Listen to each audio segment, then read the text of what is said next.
There is a problem with the iPhone 13 lineup, and we need to talk about it.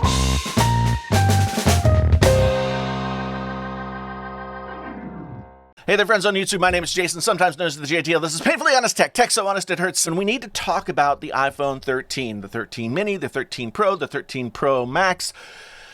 We need to talk about what they are and whether or not this matters. We've been in kind of the smartphone doldrums over the past several years. Other than folding phones and that kind of thing, there hasn't really been a ton of innovation in smartphones. And I'm not even really sold on the fact that folding phones are innovation so much as, like a half step toward whatever the next thing's going to be. But that's a topic for another video. What we need to talk about, what I want to talk about here with the iPhone 13 and the iPhones in general is this.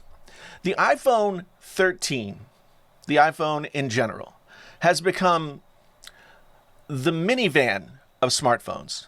Let me explain. First, I want to talk about what we got with the iPhone 13. And from there, I want to talk about maybe what we could expect, or if we should or shouldn't expect those things at all. So here's what we got. The iPhone 13, a couple of new colors, pretty much the same design as the iPhone 12. Nothing different in terms of the body, shape, anything like that. Another camera lens, basically what was the iPhone 12 cameras last year, if I understand things correctly.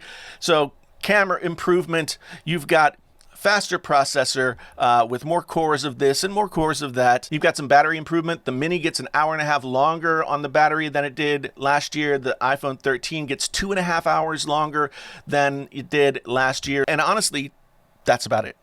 The Pros, same thing. 1.5 hours for the Pro, and the Pro Max 2.5 hours. So again, these phones have been battery champions for the past couple of years, ever since the iPhone 11 really, and this is just going to sort of, have them polishing their crown when it comes to battery life, and that's all great. With the camera stuff, you get new camera hardware with the 13 Pro and Pro Max, and on both cameras you get what they're calling cinematic mode, and cinematic mode is basically what's called in the industry rack focus, where you can take focus on one thing and then you can sort of shift that focus to another thing, and it's a way to draw the viewer's eye from one thing to the next, and it's used all the time in film. It's a really cool thing. It'll do it automatically. With the Pro models, you can actually go back and change where the focus goes and when the focus goes to that place. So very cool feature. However, not exactly something that everybody's going to use. I think the majority of people who are using the iPhone are using the camera just as a point and shoot, which to me is the sort of the way that it should be. But the Pro models especially, it's great to see this kind of innovation. It is going to take it closer to being a Pro model. But at the end of the day, new colors, battery improvement, new camera stuff, but everything else is pretty much the same. Future Jason here. I forgot to mention that as most people are so excited, 120 hertz on the Pro models. It's not really 120 hertz. It's what they call Pro Motion. It's been on the iPads for a while. Basically, it adapts to where your finger is and how fast your finger's moving and how fast it needs to move in order for everything to be smooth. It's not 120 hertz like you would get from a gaming monitor or something like that. It does probably help with games, but yeah, I forgot to mention that. I thought I'd put it in here. Back to the regularly scheduled video. So the quandary comes when I start to think about what am I going to do when it comes to talking to you people. A lot of people will say, well, the iPhones are not for me or you or the people who are tech enthusiasts or tech interested or whatever you want to call it. The iPhones are for the other people, the people out there who, just want a new iPhone. It's time they want a new iPhone. And that's probably true, but that's also like a little bit beside the point, because a lot of those people are not my audience. And I got to make videos for my audience. And when I'm making videos for my audience, I realize if this channel's called Painfully Honest Tech, I got to think about what the painfully honest truth is about this batch of iPhones. And the truth is, the iPhones are now incredibly capable, very reliable, just rock solid devices that will get you from point A to point B and do it in a really easy way. They're easy to understand. They're all those kinds of things. But, so is a minivan. Is it okay for the iPhone to be the minivan of smartphones? If you're somebody who thinks about buying a phone year after year after year, buying the next version of it, there's nothing about these phones that demands that you go on Friday, pre-order day, and get up at 7 a.m. and put in your order.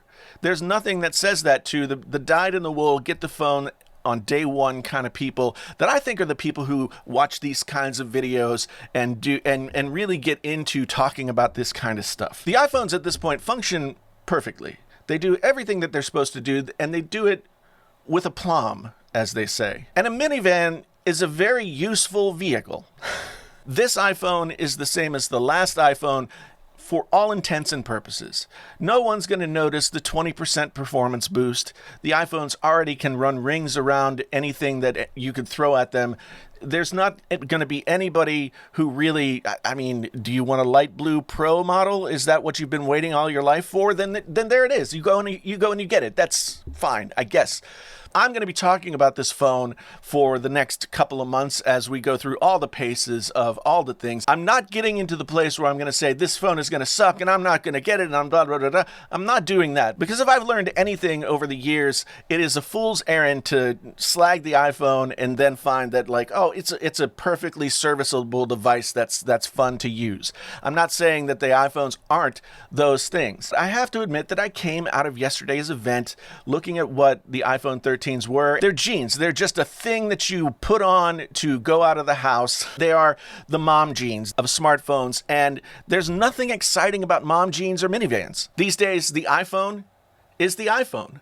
If you want one, you can buy it. It's a perfectly good phone. If you don't need one, then don't buy it. If you have the 12, don't bother unless you're one of those people who has to have every phone every year. If you have an iPhone XS, I would certainly think about upgrading. But from what we saw yesterday and what I fully anticipate we're going to see in the next week or so, the iPhone 13 is nothing more than a bit of spit and polish on the iPhone 12. And if that's okay with you, that's okay with me. The iPhone 13 event could have been a press release, and I would have been perfectly fine with that. Were you excited about the iPhone 13? Are you kind of like blah about the iPhone 13? Are you going to get the iPhone 13 or Pro? You know, when I say iPhone 13, I mean all the iPhone 13s. Or do you feel like I do, that the iPhone 13 has become safe, secure, and boring?